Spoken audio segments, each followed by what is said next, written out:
the man who shaped Western thought. Alfred North Whitehead once said, "The safest general characterization of the European philosophical tradition is that it consists of a series of footnotes to Plato." This might sound like an exaggeration, but it's remarkably accurate. Nearly every major philosophical question we debate today was first formulated by Plato. Nearly every major position has roots in his work. And countless philosophers across 2,400 years have defined themselves either by building on Plato or rebelling against him. Plato was born around 428 BCE in Athens. He came from an aristocratic family and seemed destined for politics.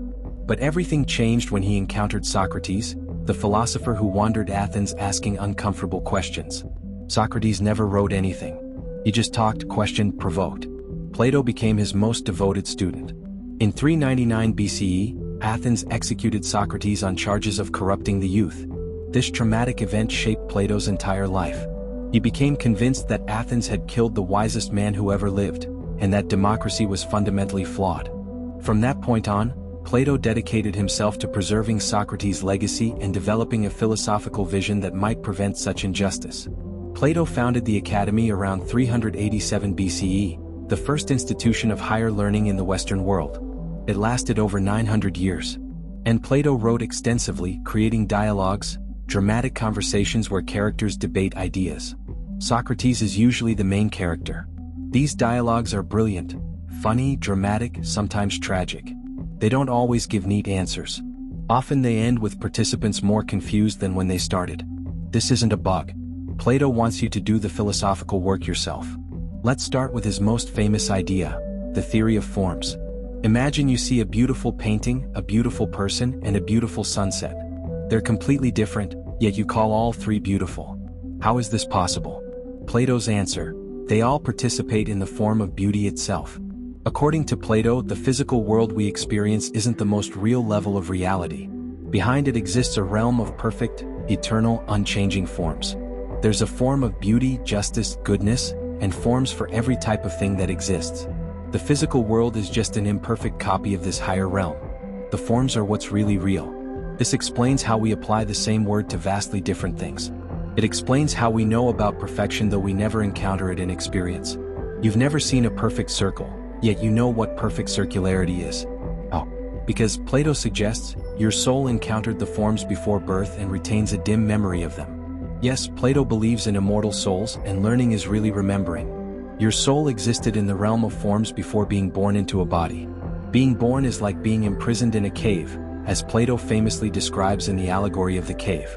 We're chained in a cave, seeing only shadows on the wall, thinking those shadows are reality. But if we could escape and leave the cave, we'd see real objects casting the shadows, and ultimately we'd see the sun, representing the form of the good, the highest form that illuminates all others. The political implications are profound. If most people are trapped in the cave seeing only shadows, then democracy is dangerous. Plato argues in the Republic that the ideal state should be ruled by philosopher kings, people who've escaped the cave and seen the forms. Only they have the knowledge necessary to rule justly. The Republic also presents an influential account of justice. Justice isn't just about following laws. Justice is harmony of the soul. Plato divides the soul into three parts: reason, spirit, and appetite. A just soul is one where reason rules, spirit supports reason, and appetite is properly controlled. A just society mirrors this structure, with wise rulers, courageous warriors, and productive workers all fulfilling their proper roles. Plato also makes crucial contributions to epistemology. He distinguishes between knowledge and mere opinion. Knowledge must be of what's unchanging and real, the forms. Opinion is about the changing physical world. True knowledge is certain, justified, and stable.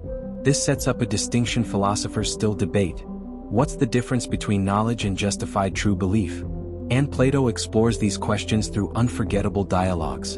In the Meno, Socrates demonstrates that an uneducated slave boy can solve a geometric problem through questioning alone, which Plato takes as evidence for recollection.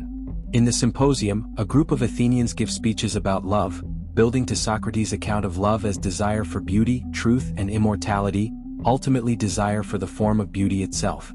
These aren't dry academic exercises. They're dramatic and personally engaging.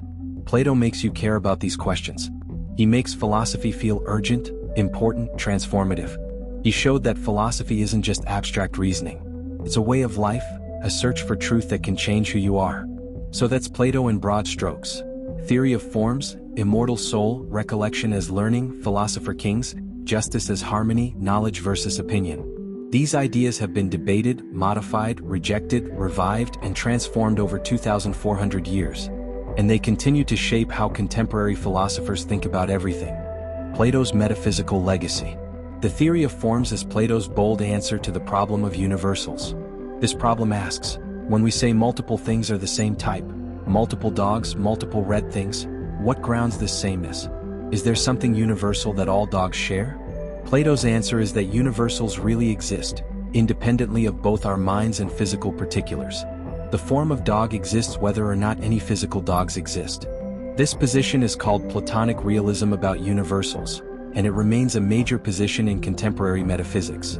Modern Platonists might not believe in a separate realm of forms exactly as Plato described, but they do believe that abstract objects exist.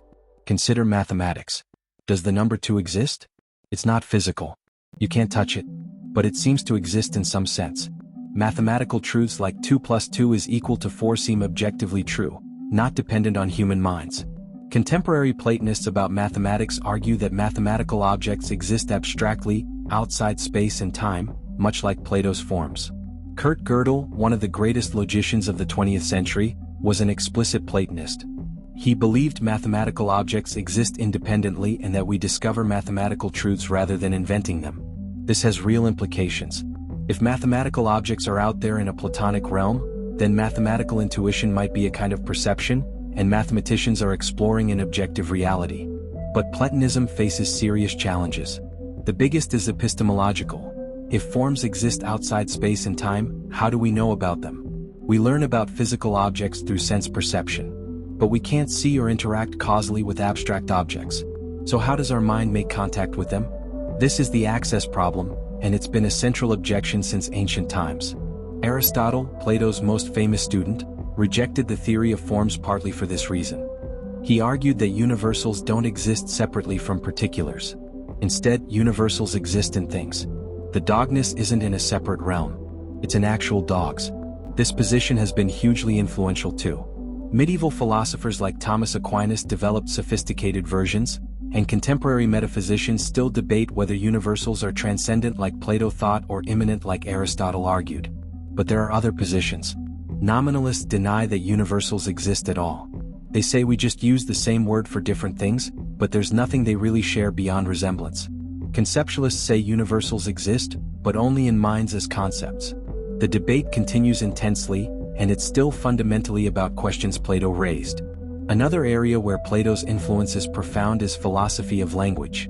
Plato's theory of forms offers a semantic theory. When we use general terms like beautiful, or just, what do these words refer to? One answer is they refer to forms. The word beautiful gets its meaning by referring to the form of beauty. This gives us an objective foundation for meaning. Contemporary philosophers of language largely reject this picture, but they're still wrestling with the problems it tried to solve. How do words mean? How do general terms work?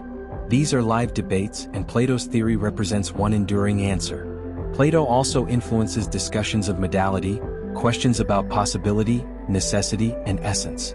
Plato believed forms are necessary beings. They couldn't fail to exist. The form of triangle must have 3 sides. Contemporary metaphysicians like Saul Kripke have revived interest in necessity and essence. Kripke argues that some truths are necessarily true even though we discover them through experience. Water is necessarily H2O. Gold is necessarily the element with atomic number 79. These seem like Platonic essences. And consider possible world semantics, a framework many contemporary philosophers use. Possible worlds are complete ways things might have been. This framework has Platonic echoes. Possible worlds are abstract objects, and the actual world is just one among many. Plato's influence also appears in philosophy of mind, particularly in debates about consciousness. Some philosophers argue that subjective experience can't be reduced to physical brain processes. There's something about experiencing redness that's not captured by describing wavelengths or neural activations. This is property dualism, and it has Platonic resonances. If subjective experiences aren't physical, maybe they're non-physical properties, perhaps even Platonic forms.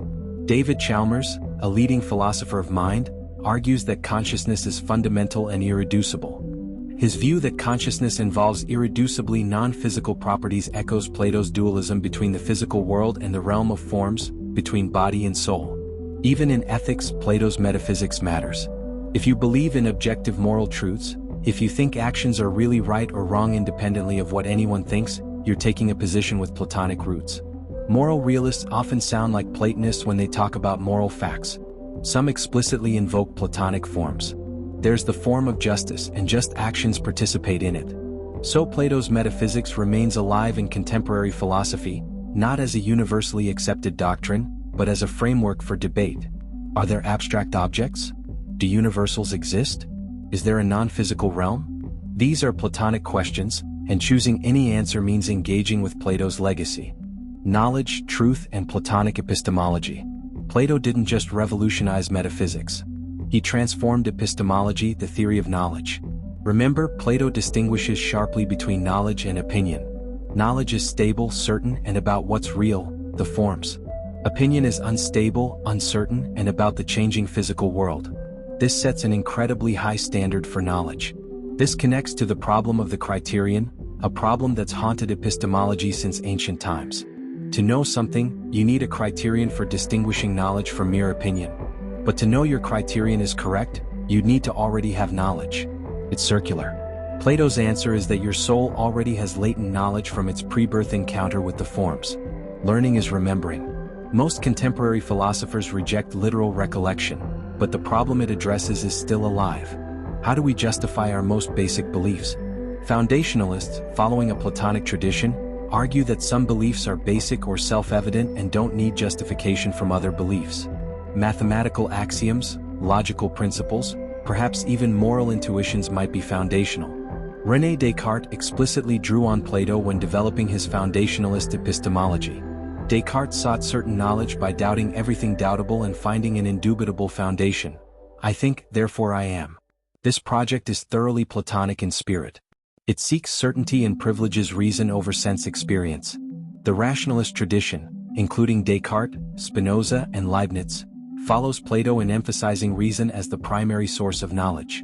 Rationalists believe that significant knowledge can be gained through pure thought, independently of sense experience. Mathematics is the paradigm. We know mathematical truths through rational intuition, not observation. Immanuel Kant is deeply engaged with Platonic themes even as he transforms them. Kant distinguishes between phenomena, things as they appear to us, and noumena, things as they are in themselves. This echoes Plato's distinction between the visible world and the intelligible world of forms.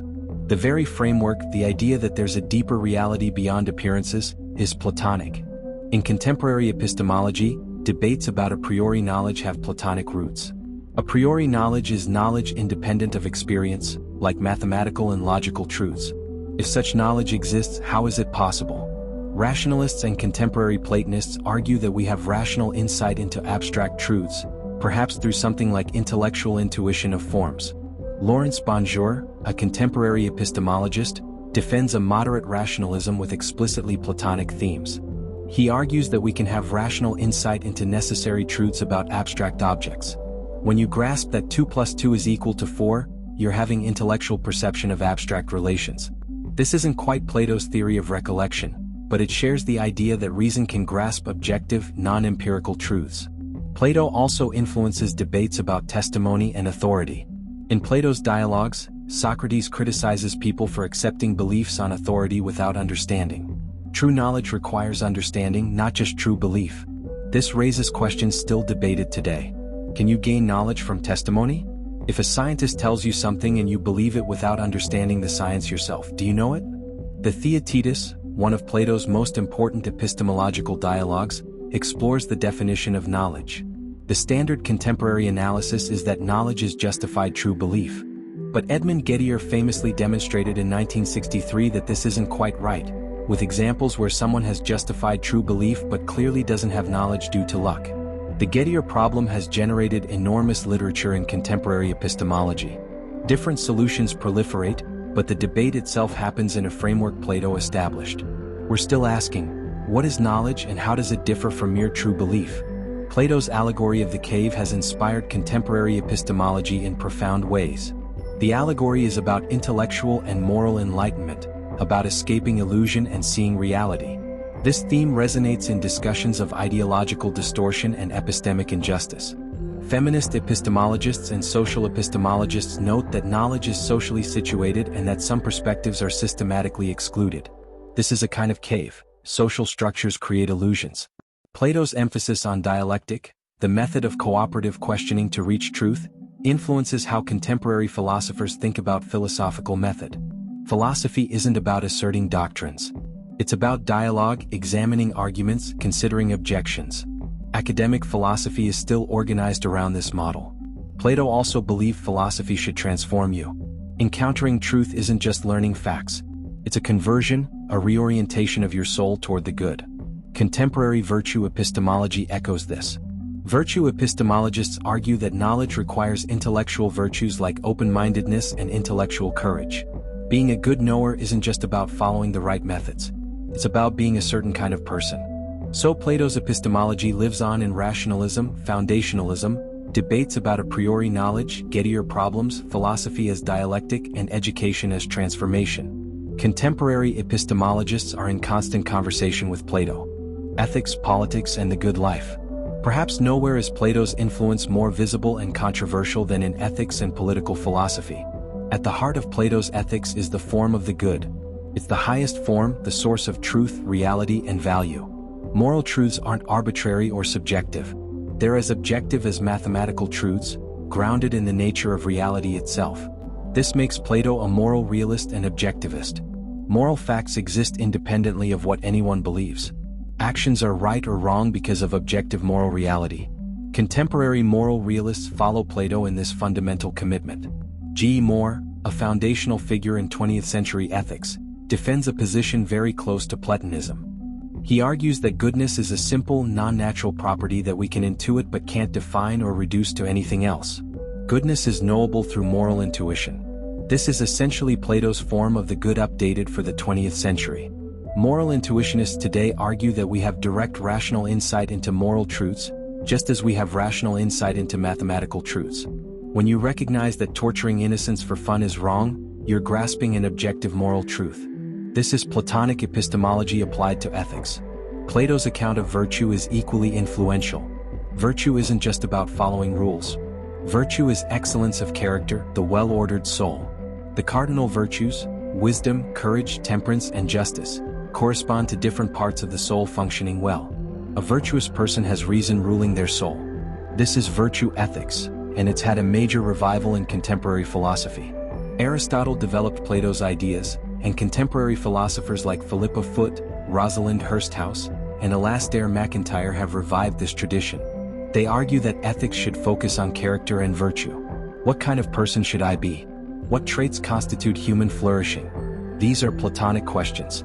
Plato's political philosophy is more controversial. The Republic proposes an ideal city ruled by philosopher kings, with strict class structure and communal property for the ruling class. To modern ears, this sounds totalitarian. Karl Popper blamed Plato for providing intellectual foundations for 20th century totalitarianism. But defenders argue we're misreading Plato. The Republic isn't a political blueprint. It's a thought experiment about justice, using the state as an analogy for the soul. The question is what justice looks like, and the answer is harmony, each part doing its proper function. Still, Plato does believe that political legitimacy requires expertise. Democracy is ruled by those who happen to be in the majority, regardless of whether they know what they're doing. Good government requires knowledge of the good. This anti-democratic strain has troubled many, but it also highlights a real problem. How do we reconcile democratic equality with the fact that people differ vastly in knowledge and wisdom? Contemporary political philosophy still wrestles with this. John Rawls, the most influential political philosopher of the 20th century, is deeply engaged with Platonic themes.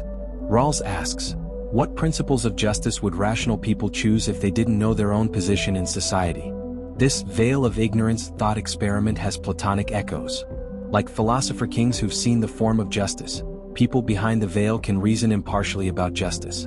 Plato's vision of philosophy as a way of life also influences contemporary ethics. Plato didn't think philosophy was just an academic subject. It was a transformative practice, a path to wisdom and virtue. Pierre Hadot and others have revived this ancient conception of philosophy as spiritual exercise. Philosophy isn't primarily about constructing theories. It's about transforming yourself, becoming wise, learning to live well. Plato's influence on utopian thinking is also significant. The Republic is one of the first utopias, imagining an ideal society. This genre has been enormously influential. The very idea that we can rationally design a perfect society, that reason can determine what justice requires, is Platonic. So Plato's ethics and political philosophy remain vital. Moral realism, virtue ethics, expertise versus democracy, justice as harmony, philosophy as transformation, utopian thinking. All these carry Plato's fingerprints. You can't understand contemporary ethics and political philosophy without understanding the Platonic framework. The eternal conversation. We've journeyed through Plato's influence on metaphysics, epistemology, ethics, and politics. But his impact goes even deeper. Plato established what philosophy is, what questions it asks, and how it proceeds. To understand Western philosophy is to understand the long conversation with Plato. Philosophy of art and aesthetics are deeply Platonic. In the Republic, Plato criticizes poetry and art as imitations of imitations, twice removed from reality. Physical objects imitate forms. Art imitates physical objects. So art is thrice removed from truth. This seems harsh, and many philosophers have defended art against Platonic criticism. But Plato's framework shapes the debate. Is art about imitation or representation? Does art convey truth or merely pleasure? These are Platonic questions.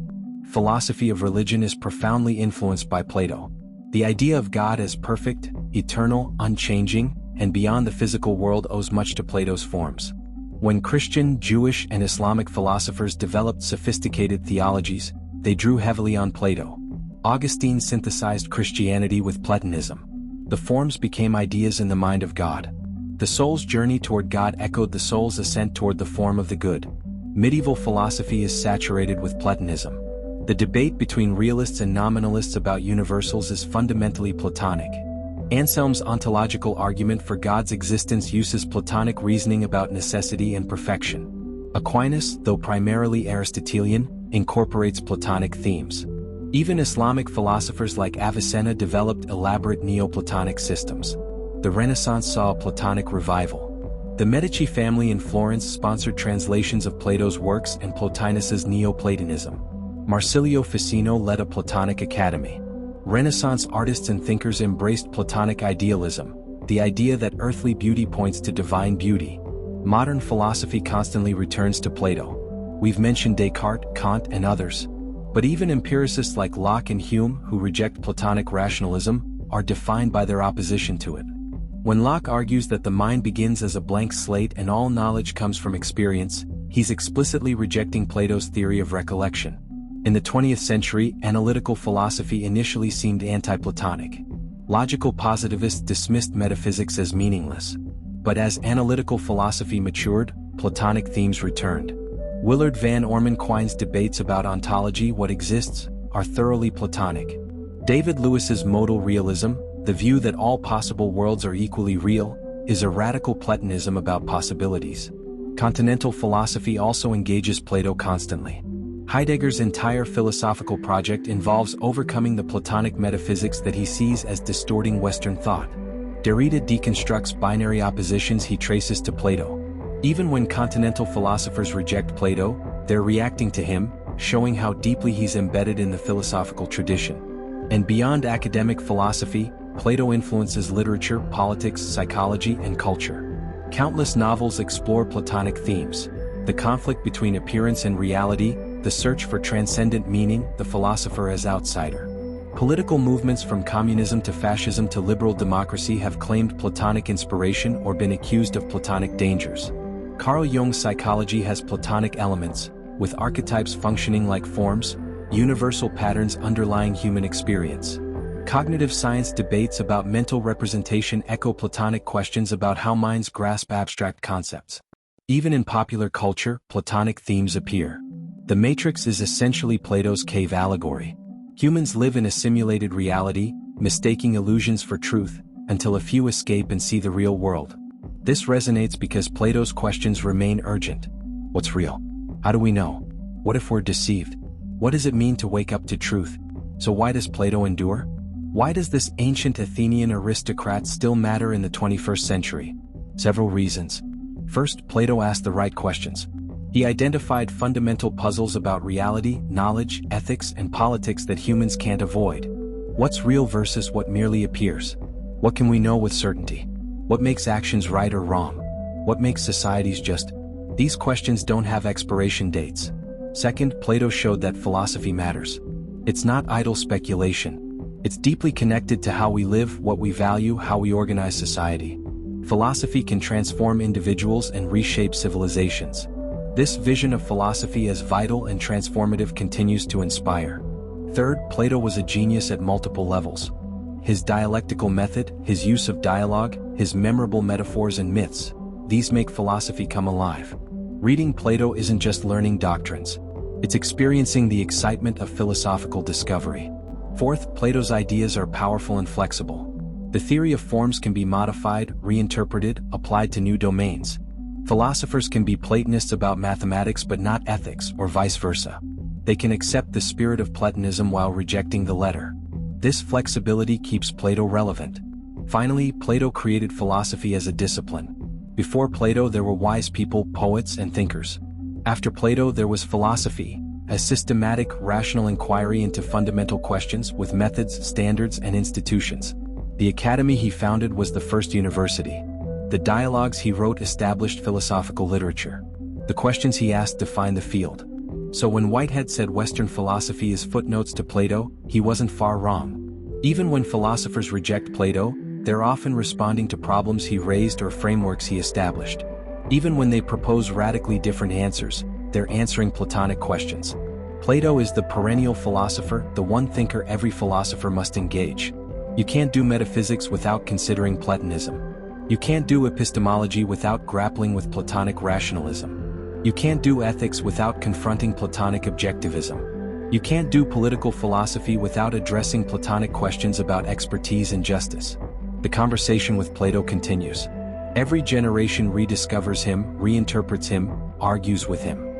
And every generation finds that his questions remain urgent, his insights remain profound, and his vision of philosophy as the love of wisdom remains inspiring. Plato didn't just influence philosophy. In a very real sense, he is philosophy, its beginning, its perennial center, its enduring challenge. To engage philosophy is to engage Plato. And 2,400 years after his death, that engagement shows no signs of ending.